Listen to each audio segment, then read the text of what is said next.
What's going on, everybody? This is Bourbon Talk, another episode, and I'm your host, Ty, the Bourbon Guy. This is episode 6, and this is I think, a very special episode. We have Samara Davis here, founder of Black Bourbon Society, who's going to talk with us on this live stream. So, how are you doing this evening? I'm good. Thank you for having me, and congratulations to you for starting Bourbon Talk. Thank you. Thank you. Yeah, really excited about it.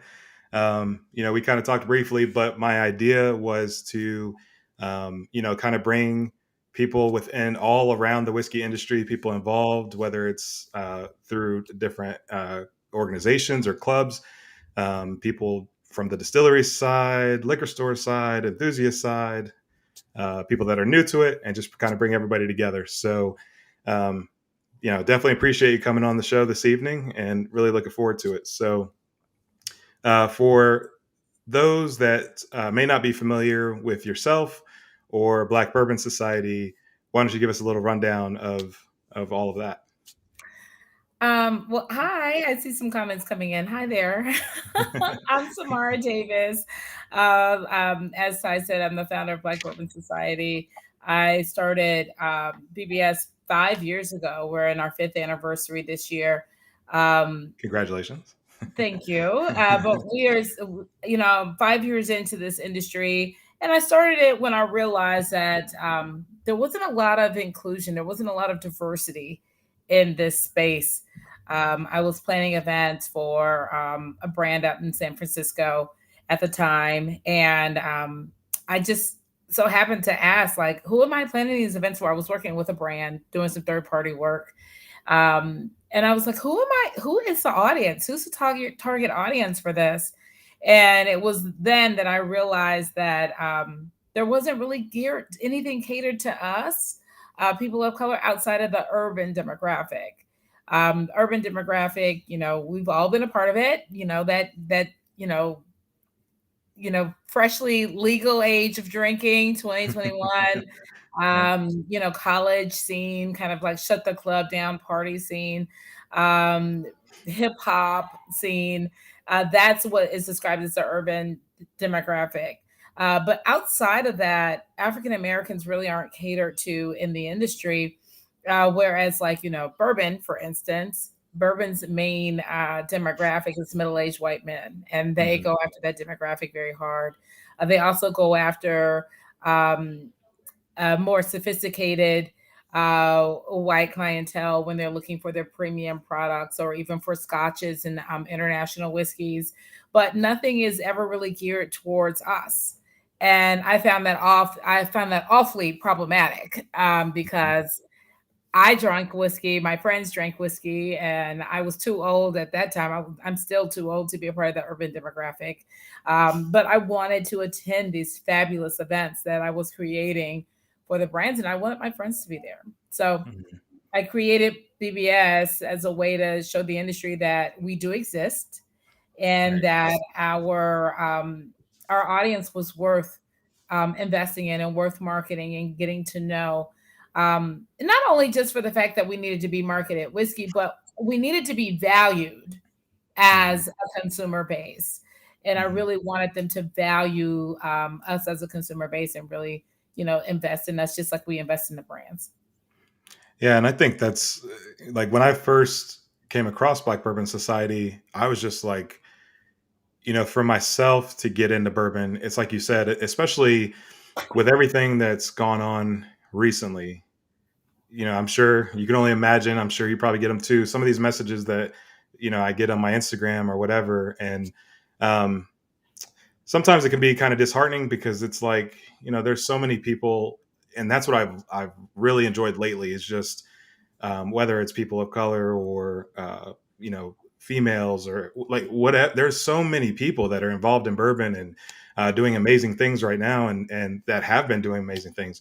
And Okay. so it's to me, when I came across Black Bourbon Society myself, it was like, yes, like somebody gets it. It's just like, because that there is, in my opinion too, there is, that is there. It exists, and there's plenty of people that like of all color that just are interested in bourbon. There's more than just like you said, that middle-aged white male, that it's more than that now. And so that representation absolutely matters. So Yeah. um, yeah, I myself came across it, and I was like, man, this is great. So I definitely appreciate all the work that I'm sure it took to build. And was it like challenging at first, and then I would imagine most things are, when you build them, they have their own challenges in the beginning, and then you start to catch momentum. Was it more like that, or did it just kind of catch fire right away? Um, the challenge honestly was myself. I wanted to create BBS and I had this big mission and vision in mind. But then I also got very nervous about how the world would receive me. I was married. I was in my first marriage at that time. I had two very small children. I think my son was 3, my daughter was 6. So I had two very small children. And I'm a woman, a Black woman at that, trying to come into this industry and insert myself. And so I overthought it. And I was like, okay, well, first I'll try and do this like anonymously. Like I'll just create BBS on Instagram and I'll just, have a little page and have some followers and whatever. All right. But being that I was, mid 30s and not that tech savvy at the time, I accidentally posted something for BBS on my personal page. Okay. And when that happened, it just kind of all like exploded. Like everyone Right. was like, oh my God, what is this? How do I become a member? Like, is this a group? Is this like, how come I didn't know about this? Where has this been all my life? And so from there, it was like, oh shoot, like I really have to like own this and put it together. Right. But once I did, once I owned it, once I put it together, once I claimed it as mine, right? Mhm. Things started to move very quickly, and Yeah. I had more support than I thought. And it's just been growing like wildfire. Like we started very small. We started in San Francisco in 2016. By 2017, I was producing my first event in Atlanta and definitely leaned on my network in Atlanta. I have to say, I went to Florida A&M, so the Rattlers came out and supported me and helped me Yeah. grow. But then it was when I created the Facebook group, and I threw everybody in because originally I was emailing my San Francisco crew and I was emailing my Atlanta crew, and it was all just separate emails. And then it was again technologically like just not into it. I was like, this would be so much easier if I just threw everybody in a group and I put out one post and everybody saw it and everybody was happy.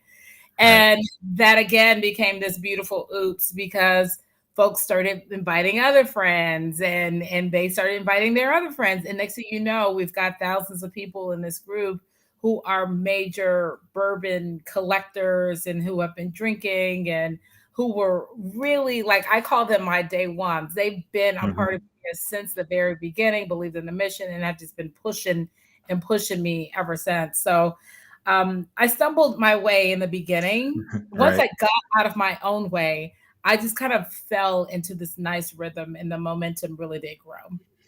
Yeah, it's one of those things. Like, even for myself, I haven't done anything near what you've done with Black Bourbon Society, but even for myself, whether it's an Instagram page or creating a podcast, or whatever it is amazing, because I think we have one thought of how it should go, and and I'll take my time with it. And one of my funny things is, like, I don't really talk much about my bourbon stuff with other people. But Right. I was telling my wife the other day, I was actually outside doing yard work, and my neighbor, who I've never talked with about bourbon at all, drives by, and he's like, "Aren't you the bourbon guy?"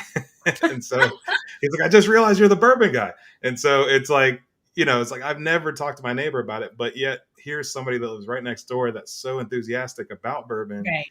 you're just trying to get into it, and and it's like, why don't we share more of that more often, or that passion of ours. So I definitely can relate to that, and I think it's kind of a neat thing, because it's almost like, to me at least, it almost like opens up more doors, because you start that people start networking with each other, and Absolutely. it just kind of grows. Yeah, And that's and really. that's what happened, when I created BBS, I really wanted, like, again, I wanted to prove to the brands that we were a great demographic, that like we were a demographic that they had overlooked, right? Like they had all Mhm, these stereotypes about what a black consumer was, and they had kind of just kept sticking everybody black in this urban demographic, even though clearly by age, by economic standards, by profession, all those things, we had outgrown and graduated from that group.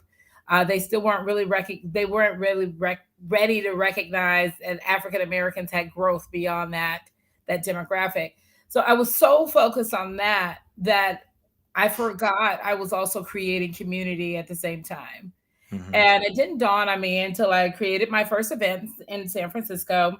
It was over in Oakland actually, and we had birthday bourbon. It was during the time of my birthday, so it would have been probably like this year, 5 years ago, that we had this event, and I just event sold out in 2 days. Like just Wow. everybody bought the tickets, like 75 people, all in this room, sipping on birthday bourbon for the very first time, having cocktails by Old Forester, DJ, That's a good pastor, one to be your like first time. Yeah.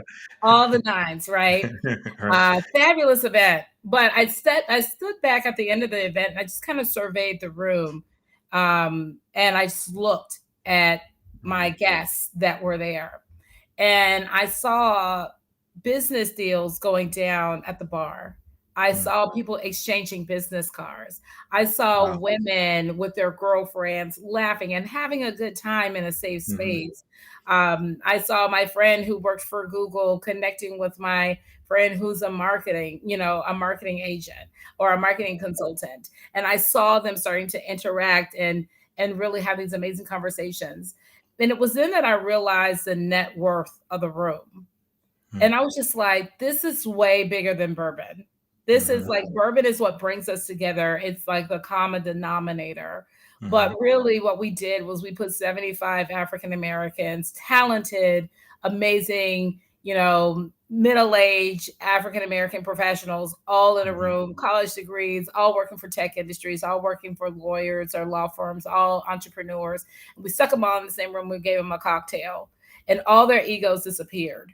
Mhm. And once that happened, they were able to connect and collaborate and just wow, it was amazing to see. And I Wow. was like, Yeah. oh yeah, this is huge. This is way bigger than I had ever imagined it could be.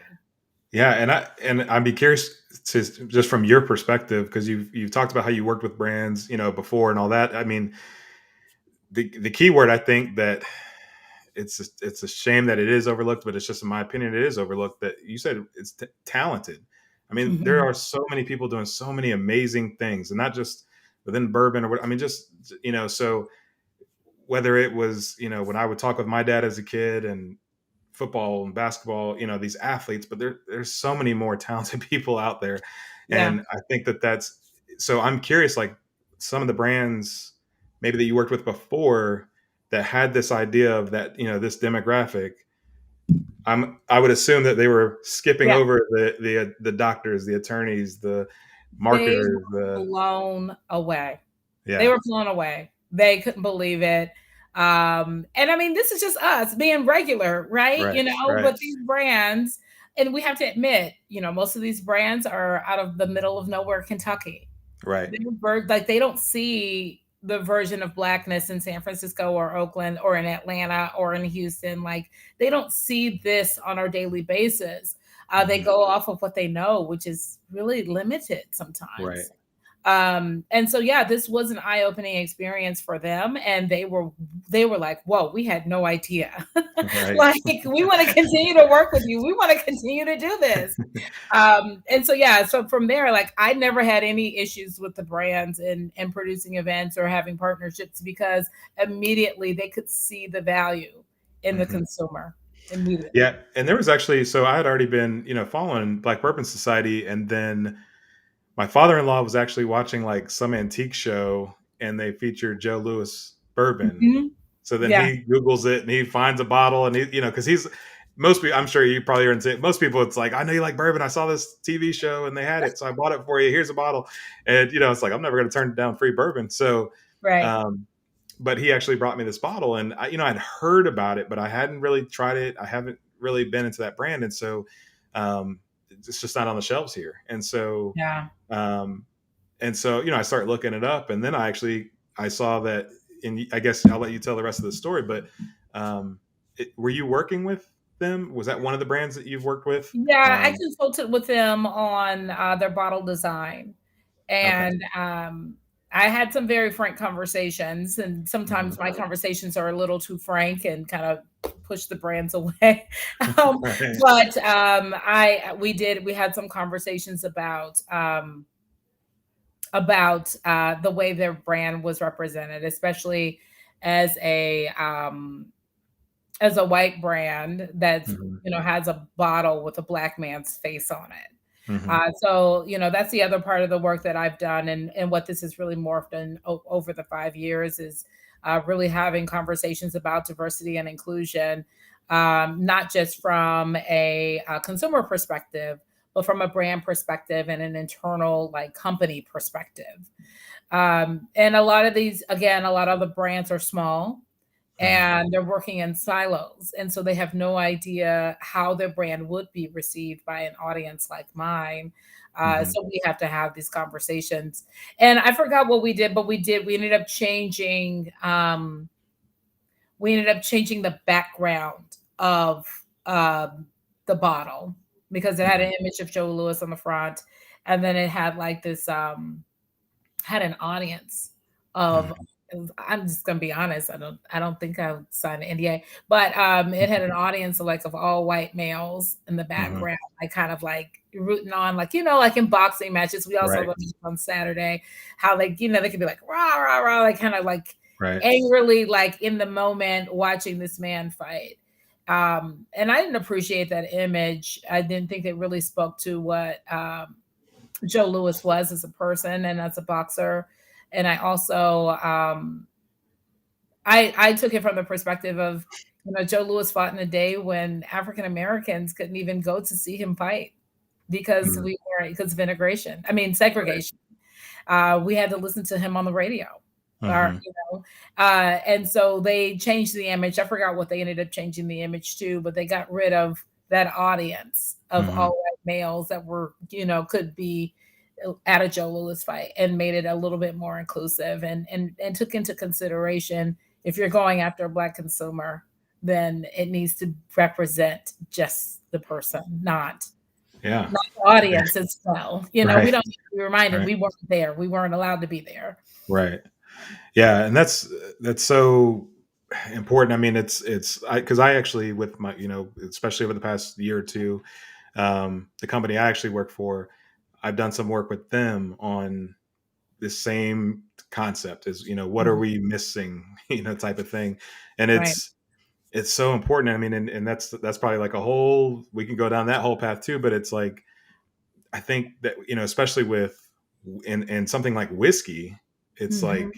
there's so much that's been missed, and so even it kind of just and I kind of wonder if that ever hits you, like to where had you not had this thought to create Black Bourbon Society, maybe nobody would have seen some of these things. And I mean, just the fact that you decided to do this, and now all of a sudden there's this representation, there's this voice in the room of, Mhm. you know, this this is not the way to go. This is the way to go. Is that ever hit you sometimes, or is it just kind of roll to the next one? Um, yes and no. I feel like the message, I'm a big person and believer in the universe, getting the message out. So Mhm. I feel like we all are kind of get that idea or that seed. So if it wasn't me, it could be somebody else. But I think it was just time Mhm. for the industry to kind of have a mirror reflected up and to kind of address some issues with DNI. I'm glad that it's me. I'm enjoying my role. Hmm. But I do take it seriously, and I'm always trying to figure out ways how to like continue to push and advocate for D&I. That's why we started our nonprofit Diversity Distilled, which again goes more to diversity and inclusion within the industry itself, looking at how do we recruit and retain and promote Black talent within these organizations, so that we have Black representation at those boardrooms when these marketing decisions are made. Right. Right. And ultimately, what I realized is that BBS was so on the peripheral, right? We were kind of like the reaction, but we really needed to be a part of the response. So that's why we created Diversity Distilled. So I'm always pushing that, and that's a Hmm. big goal of mine now. It's yes, we've cultivated community. Yes, we've shown you what our audience is, but now it's time for us to dig a little deeper. If you really want to Hmm. solve your D&I issues, y'all need to hire people of color. You need to have Right. marketing agencies that come from diverse backgrounds and that can really start to create these advertisements, create the bottle designs, create the pitches, create all of that up front. So you Hmm. don't have to deal with me later, you Right. know? Yeah, and it's I kind of think I agree 100% with the fact that a lot of these brands are, and obviously now bourbon's just blown up everywhere, but a lot of brands are still Mhm. based out of Kentucky, and it's so I live in Indianapolis, and so right up the road, and so um, there's times that I go to Kentucky, and it is interesting to me to just see, with what I in terms of social media and just what that brand puts out there, Yeah, what I may see or what I may come across when I go visit versus what I may see and come across on social media. And so, or something as simple as packaging, like you were saying. So, yeah, just those experiences, I think, are still in the process, but I'm just excited to see at least some brands get it. And and it's sometimes it could be, I think there was a certain time last year where I actually had some brands sending me messages asking me what my thoughts were or how I thought right. they could do this or that. And so I took the time to really make sure that, because if they're going to ask me, I want to make sure that I come correct with it and make sure I'm giving them the right answer. And so when because I don't want to just throw something out there and just tell you whatever. And so I saw some brands act on that, and then I actually followed up with every single. I kept that list, Yeah. so I followed up with them, and some, well, that's not Somehow. our priority anymore, right? So, Yeah. yeah, and so, Yeah, um, there's still a bourbon with an image of a mhm, president that was a slave owner. mhm, It's mhm, like, okay, fine, you don't want to change the name of your bourbon, but do you have to mhm. have his picture on the bottle?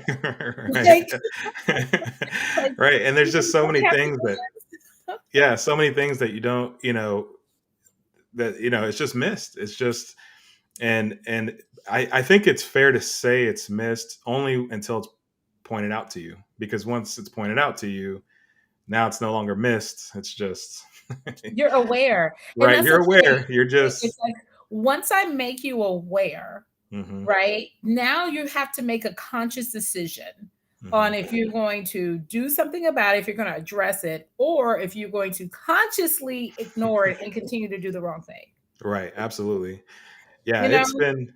I can only, like I said, and you deal with way more people than I deal with, but just the few that I've dealt with, and I can only imagine some of the frustrations. I mean, because when I was answering a lot of those questions, I felt really good, and I felt like here's a I don't know, a passion of mine that's that doesn't have a lot of representation, and I have the ability now, just because of my following on Instagram or whatever it may be, Mhm. to talk to this brand, and it might be, depending on the size of the brand, it could be the owner of that brand, or it could be some marketer that just, Right. so I don't know who I'm dealing with, but whoever it is, I'm passing along information. And, that's kind of like you feel good about that. And then, like I said, with that follow up, it's kind of like, so, Right. but there, even something as simple as that label, to me, that's a win. That's something that a Yeah. brand took the feedback and they adjusted, and kept going. So, Yeah. So I personally appreciate everything you're doing in that space. That's amazing. Thank you. Um, so tell us a little bit, like, what is Black Bourbon Society? Are you just kind of putting on events in different places? Is it an enthusiast group? What does that look like for you? Black Bourbon Society is all the things. Essentially, we started off as a social group, right? That produced events and worked with the brands. Now that's kind of shifting. We're more of a multicultural agency, right? That produces brands, that produces events or direct consumer marketing events, experiences, virtual, online, digital, and in person. Hmm. And we also have our own following. So we still have our community, we still have a membership base, but we really do and are entrenched with the brands and creating these activations. And, from instead of putting on these one off events in each city, now we are putting on large scale campaigns that travel across the country. So we've grown and we've grown in size, scale, and scope. Um, but we still have other things that really make us great. Like we do private barrel picks for our premium members. We take trips to Louisville. That's one right there. Yep. We take trips to Louisville every year, and, minus the pandemic. But Hmm. we'll be back in 2022. We just solidified plans literally earlier today to start doing our group travel again. Okay. So we are doing group travel back to Kentucky, where we have these amazing behind the scenes red carpet. I call them red carpet experiences Hmm. with the brands. The brand owners come out. Of course, they're my friends. The Hmm. ambassadors come out. They take us up in their rick houses. We're having private tastings, the whole nine. It's a beautiful experience. So we're back to doing that, and then we're also starting something new called BBS Destinations, where we will, because bourbon has grown so big beyond Hmm. Kentucky, we can go to New York and visit 4 or 5 different distilleries. We can go to DC and there's 4 or 5 different distilleries. There's 4 or 5 different Hmm. distilleries in Indiana. Same out. Hmm. We could go to Breckenridge, Hmm. and Right. and be bougie and go to the distilleries out there. So there's we can go to Texas and there's 4 or 5 distilleries there. So we're now offering some sort of like this, destination experience outside of Kentucky. And that will not necessarily in 2022, but that will evolve into international travel. We'll go spend some time in Scotland. We'll go down to Barbados and visit some rum distilleries, Oaxaca for tequila or Hmm. mezcal, so that program has an opportunity to expand as well. And then again, we consult with the brands on how to Hmm. be more diverse and inclusive. I do tons of speaking engagements. um, we've got all sorts of stuff going on, but Right. essentially at our core, um, we're this audience, 25,000 members plus. Wow. um, and we create these amazing events, and Hmm. our folks come out, you Yeah. know. Yeah. And I think that's one thing that I've learned, just with social media in general, is like and I think social media is very misleading because you can go to somebody's Instagram and they may have 25,000 followers, Yeah, but then it's like you got 10 likes on a picture, or one comment. And so for you not only to have that many members, but to be active, and these are people that are passionate and really into it, I think mhm, that's saying something too about just how they feel about that organization. They want to put into it too. It's yeah. Yeah, that's And amazing. it really, we've like I said, I still have my day ones. Our day ones have been with us for 5 years now. But we really did pick up a lot of our numbers. We actually doubled in size during the pandemic. And when we were all on lockdown, you kind of had three groups. Like you had a group that like went into making bread every day, and Hmm. then you had this group that was like, "Oh, I'm gonna grow my own farm and have all Right. these plants and vegetables hanging off my balcony." And then there's this other group was like, I want to learn all about bourbon and Hmm. all about cocktails. Yeah. And so we really did get an influx of members and participation during that time period. And we used to have weekly happy hours every Friday on Zoom calls. We still carry some of that programming. Um, we had like our whiskey weeklies that we used to do. We used to do teachable Tuesdays. We had so much virtual programming during that time period. But what it did is like it all brought us together and we all connected, you Mhm. know. So as soon as the world opened back open, no, I didn't talk about the camel yet. Um, That was but actually that was actually my wife's comment, but, hi, we'll wife, hi, wife. we'll get into it, but yeah, we were Yeah, tuning into the cocktails every week on the Instagram, and we're just yeah. yeah, we were making them. We were right there with you. Were That was you? yeah, Wow. that was one of our favorite ones, yeah, so, Well, uh, I'm gonna bring it back. I've got something up my sleeve that I'm okay, super excited about. I'm not ready to fully talk about it, but I've got something big up my sleeve for 2022. So I'm bringing the cocktails back, okay, just for you two, yeah. just for you two. Yeah, Yeah, that was and then, like, I mean, you know how because like we would buy everything, and then we would have some smaller get-togethers, have some family over or something, and we're just like because we have a couple sips, and then it's like, oh, we gotta make it this cocktail. So the ones I made in the beginning were probably a lot closer to your recipe than the ones I made further in the night, but I think I got the great, idea of it. But yeah, awesome. no, so we would tune in. Yeah, those were I thought that was a really cool thing because, like you said, so I mean, I'm really big into bourbon, but in terms of cocktails, I think people maybe don't understand that there's a difference. Like, Yeah, it's like I drink bourbon neat. So I don't really, if I make a cocktail, it's probably like I have a ginger beer and some lime, yeah. and I just do something like very basic cocktails. Um, so yeah, during the pandemic, I was one of those that was like, oh, I'm gonna get my little ingredients. I actually, so the raspberries in that, I'm getting on a whole side. I She brought see. it up. Now It's I'm like, okay. I'm rolling with it. Let's yeah. go. So it's like, so I had because it has raspberries. Yeah, So I was at the grocery store and I saw like the big, I think it must have been at Costco maybe or something. I don't know. I saw like the big thing and like I brought five it home, and my pounds. wife and I brought like a 5 pound bag of lemons. She's like, how many are we making? So, um, but they were really good. So, yeah, so we were one of those ones that tuned in for cocktails during the pandemic. Love it. So, I'm gonna bring it um, back. I'm gonna bring yeah, it back. yeah, we're interested The in detox. Like, we just got finished with 30 days of bourbon. And then right after 30 days of bourbon, I went right into my birthday, which luckily did not make anything on social media. And then we just got back from Chicago promoting our bottle release with Maker's Mark, our latest one. So I am ready to just detox. This it. All right. I'm on this for like I said I was drinking water until Thanksgiving. Yeah. But I also have some projects in the works Hmm. around cocktails. So I actually need to be sober in order to finish it. So no Yeah. cocktails. Yeah. Let me know when you're on the cocktails. I got my raspberries ready, all 5 pounds of them. So, um, Awesome. yeah, and so and I think I kind of stress this sometimes too because one of the things that I've found, so bourbon, one of the things that interests me is we talked about this earlier, is bringing people together.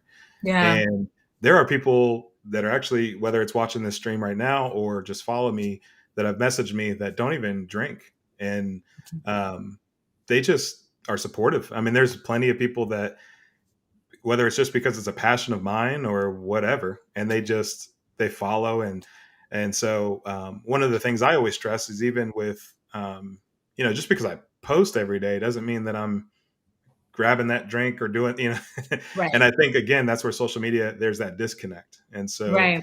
I always try to take time to let everybody know, like, if you like, hey, I need to take time off, and just kind Yeah. of, that's okay. So um I'm just always Absolutely. I excited just only to have drink people. like maybe once or twice a week when Mhm, like especially when we're in the middle of everything.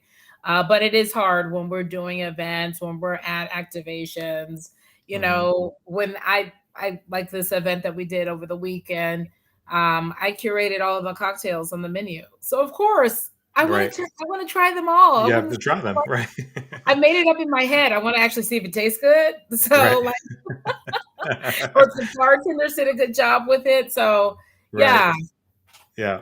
I could definitely see that. I don't do it professionally or anything, but even the little bit that I do, whether it's reviewing or on a stream or whatever, Yeah. it's kind of like, I don't know. There's just times where people probably expect me to go get bourbon, and I'm like, like Mm, I'll get my water or whatever else. But um, and that's always okay too. yeah. Um, so we got a happy belated birthday message Oh, there thank from. you.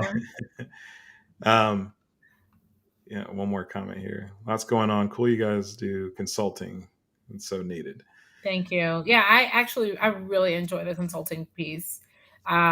It's the most fulfilling. Hmm. Being on a Zoom call with a bunch of brand marketers and, kind of giving them some insight or just having them think, beyond their bubbles. And you Hmm. just kind of see like the light bulbs go off, like, wow, I never thought Right. about it from that perspective.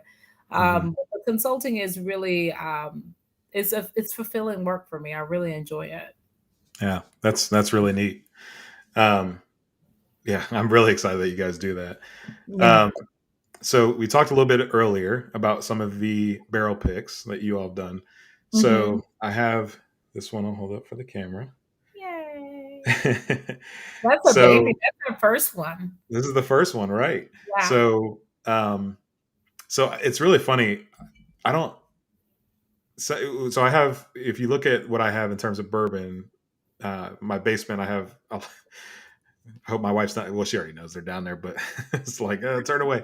There's a lot of bourbon down there, so it's funny because there's some like I'll open it and I'll try it. This is one of them, and especially barrel picks. If I try it and I love it, I'm like, it's a weird. It's like I'm afraid to touch. It's like Yeah. just leave it there because I don't want it to go away now. So, and I always try to wait until it's a special occasion, for that. So, obviously, what better occasion to bring it back out than us to be And talking on this today. show? So I've kind of educated over the past few weeks my viewers on barrel picks. So Mhm. what is that, and what was that experience like for you when this specific one? I guess when you did the very first one. So of course, this Maker's Mark. For those that are new to whiskey, this is the 2018 selection we did with Maker's Mark, and Maker's Mark has a very unique private barrel selection process. Instead of just picking an individual barrel of bourbon out of a warehouse, you have an opportunity to play around with wood staves to essentially season Maker's Mark cask strength. And so Maker's Mark is known, like Maker's Mark is only one mash bill, right? They only have one mash bill Hmm. for every single product. But the different releases of Makers is either by age or by proof. And so you've got, or by wood finishing. So Makers 46, as we know, is a certain stave, is a 46 stave. They drop 10 staves into a barrel of Maker's Mark cask strength, and it seasons it. And that's what kind of makes this Maker's 46 have like these extra like vanilla and caramel and baking spice notes, right? It's like Maker's Mark Classic on Hmm. steroids. Hmm. And so essentially, what we were able to do with our barrel pick is work with a variety of different staves that have that impart different flavors, Hmm. so to speak, into the whiskey. So we came up with our own recipe using these staves to season Maker's Mark cask strength. So I think that has like what Too two closely. I can't really see it from here. Two P2s. Uh, was that two French Cuvée, Yep, three makers, three Maker's 46, and 46, two French and spice. Yep. two French Spice. We skipped the mocha stave on that one because that mocha stave is a soup. It's a extra toasted um, stave, and stave is a long piece of wood. If we could just pull Hmm. it in, right? If we could just describe it, it's literally a long piece of wood that they stick like in an infrared oven and they toast it until it's like dark. Um, but that one in particular, the mocha stave, really imparts this dark chocolate, almost drying, like 99% cacao type of Hmm. a flavor and finish. And we didn't want that in our whiskey, so we didn't add it into it. But that was the first one we did. We submitted it to the San Francisco World Spirits Competition in 2019, and luckily it got Drum a roll. double gold. Yeah, Yeah.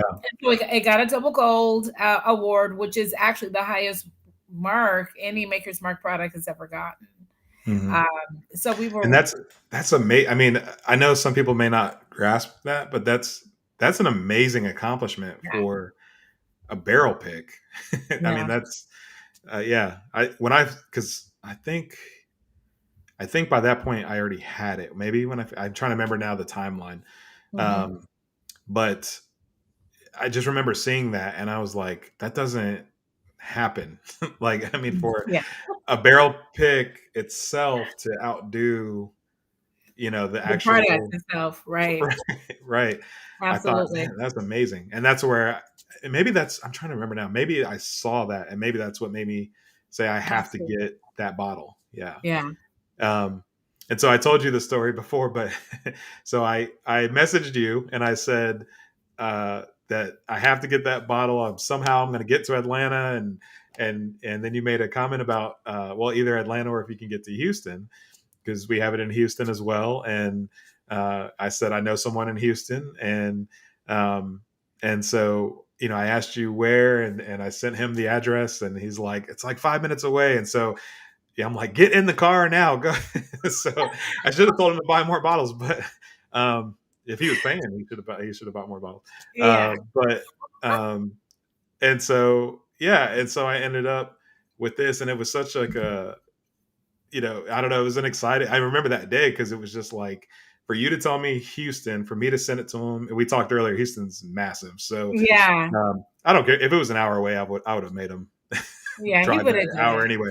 But and for that to be up the street from him, and now for me to actually be able to have the bottle, I was just like, wow, that Hey, was that was really exciting. So divine. It was meant to be yours. it was meant to be. So, and he's actually watching the stream now, so I appreciate it. Thank you, friend. And Thank you. so Thank you. yeah, so we're gonna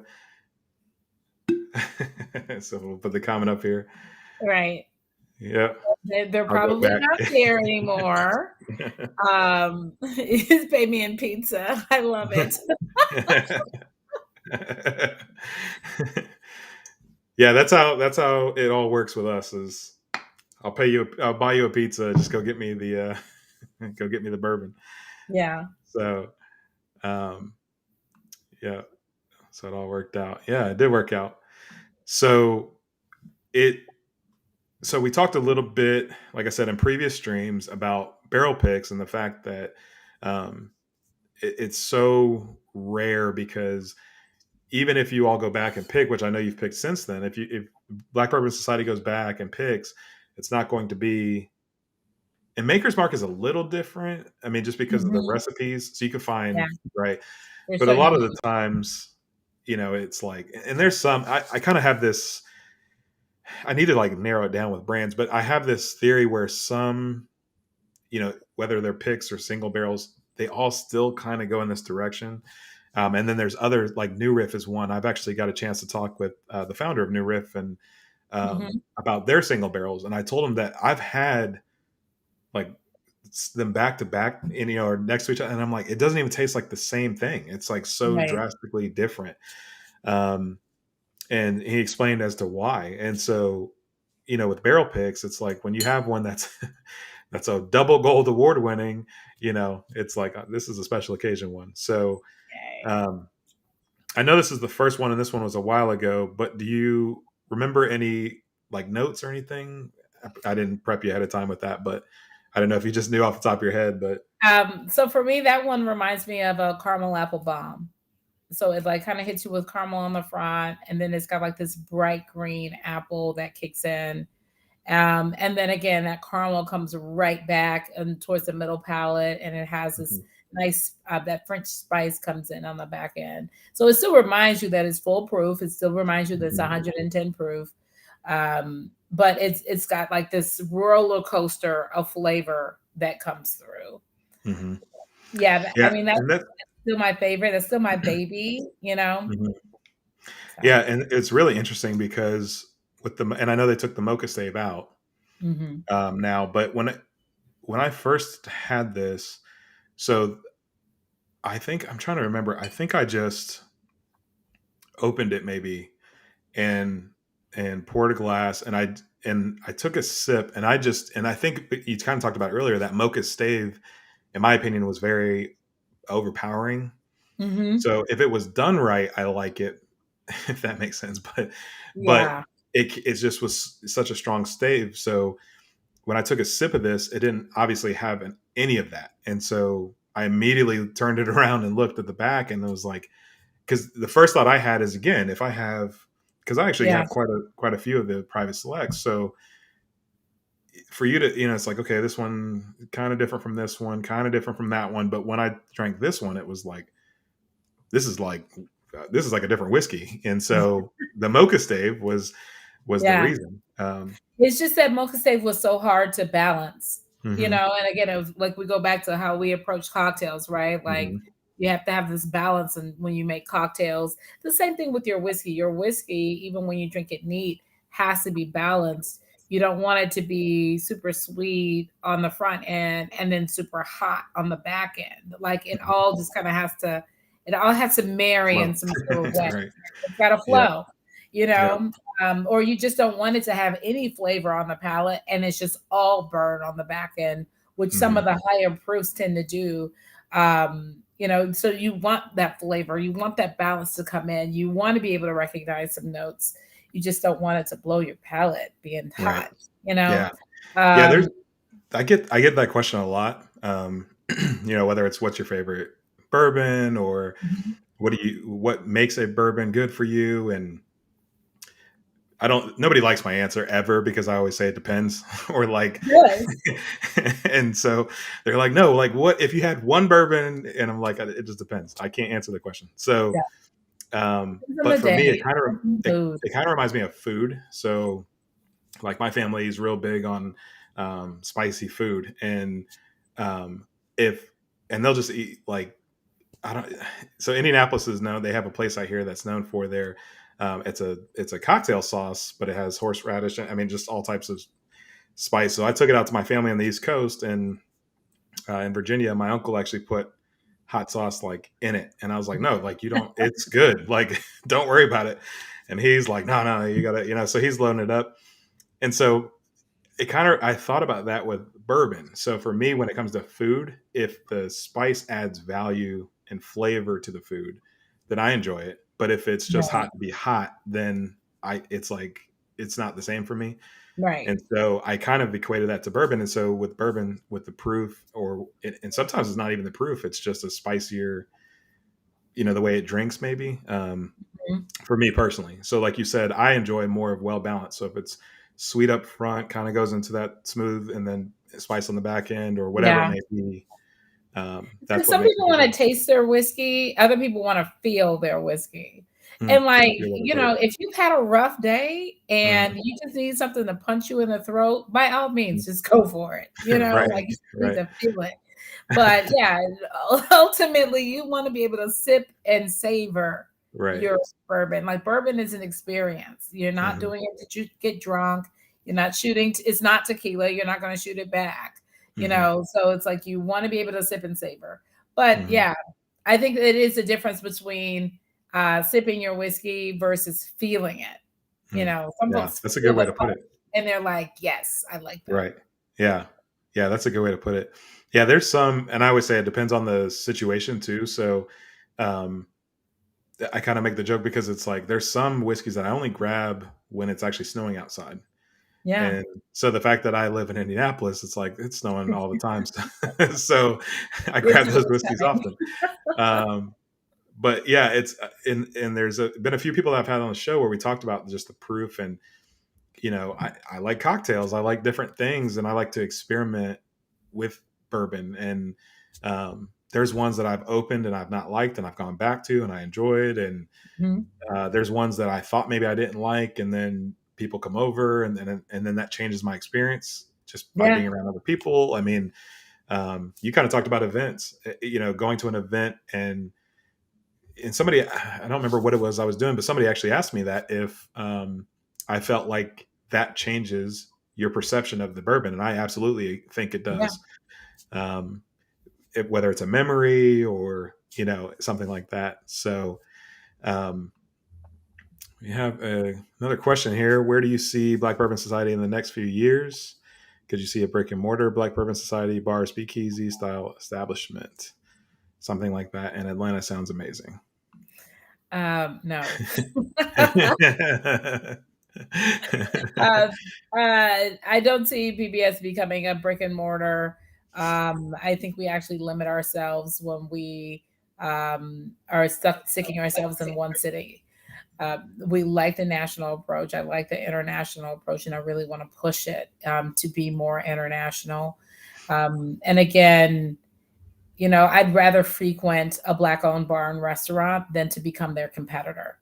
Hmm. So there's, and that's what we did all summer long. We have the open door campaign with Jim Beam, where we literally went to 15 different Black owned bars and restaurants across the country, and we Hmm. sold out every single event with our members flying in from all over the country, patronizing these businesses, especially coming out of a pandemic. Hmm. Um, and that was so impactful. I think we looked at our economic impact, and it was well in over $80,000 within 6 weeks that our little group was able to contribute to these 15 Black owned bars and restaurants.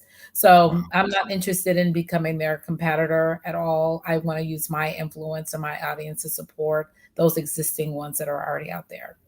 Yeah, that's a really good point. And do you find that um, like more challenging to maybe to get bars to promote themselves to even or is it kind of like you have this network and you can kind of steer people in the directions of black owned bars, or Mhm. are there any challenges that come along with that? Oh, there's tons of challenges, especially post-pandemic and with this whole vaccination, these mandates coming down.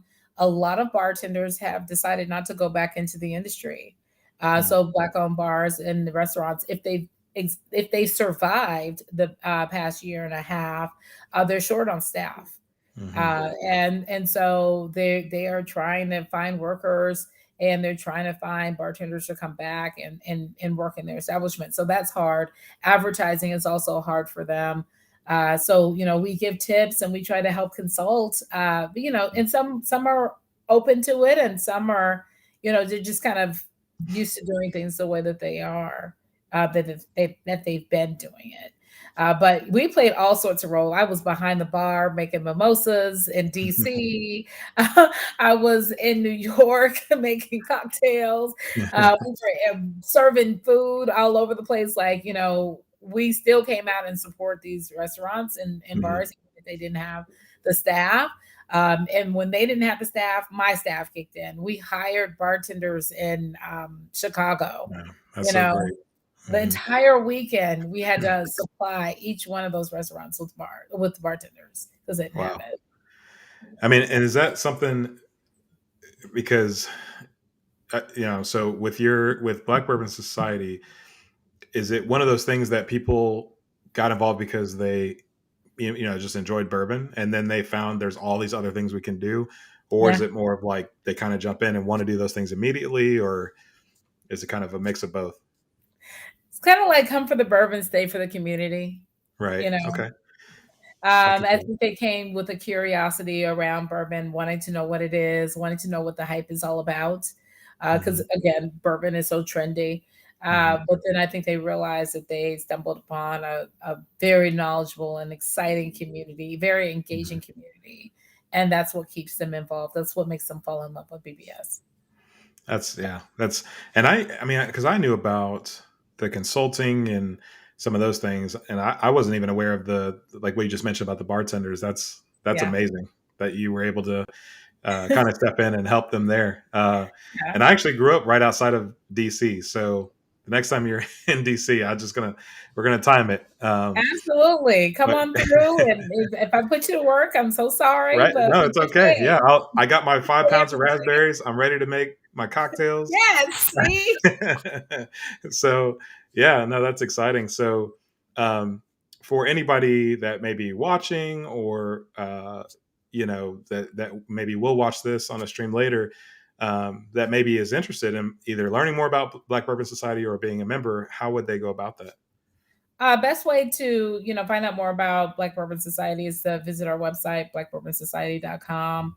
You can also follow us on Instagram at Black Bourbon Society. And then the link tree on that kind of sends you to all the places. It'll send you to our Facebook group. It'll send you to the website. It'll send you to Diversity Distilled.